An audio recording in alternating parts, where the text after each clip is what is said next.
Klimatické udalosti vo svete zo 14. a 15. augusta. Česká republika. Lidicemi a Buštehradem sa prehnala veterná smršť. Španielsko. Búrka na Ibize a Formentere poškodila lode po zrážke so skalami pri brehu. Na Malorke a Menorke sú extrémne záplavy spôsobené prívalovými dažďami. Vodná smršť pri pobreží Calvia, Malorka. Tornádo neďaleko mesta Mazaron, Murcia. Silné lejaky a krupobytie najmä vo Valencii, Katalánsku, Navare a La Rioja viedli k záplavám v uliciach miest. Silná búrka na väčšine územia Srbska spôsobila lokálne záplavy a škody na úrode. Taliansko.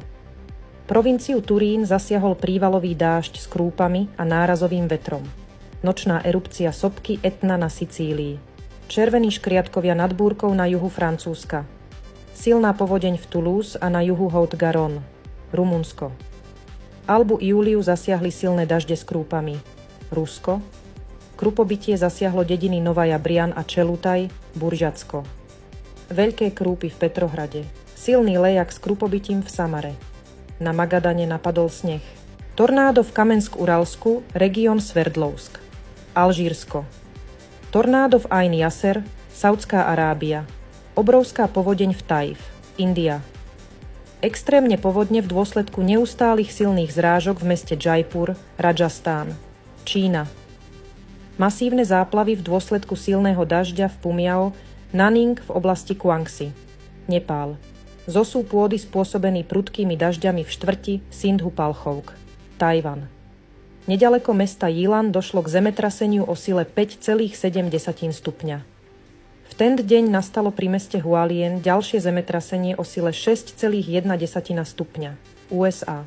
Obrovská supercela s tornádom v Kanzase. Mesto Orem v Utahu zasiahol intenzívny monzún, ktorý priniesol záplavy, krupobytie a ničivé vetry. Vodná smršť pri pobreží Fort Lauderdale, Florida.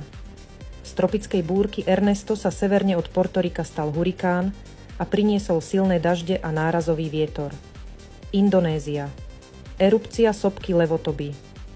Klimatické katastrofy si vyžadujú čoraz viac životov, no z mass médií sa nedozvedáme celú pravdu o klimatických zmenách.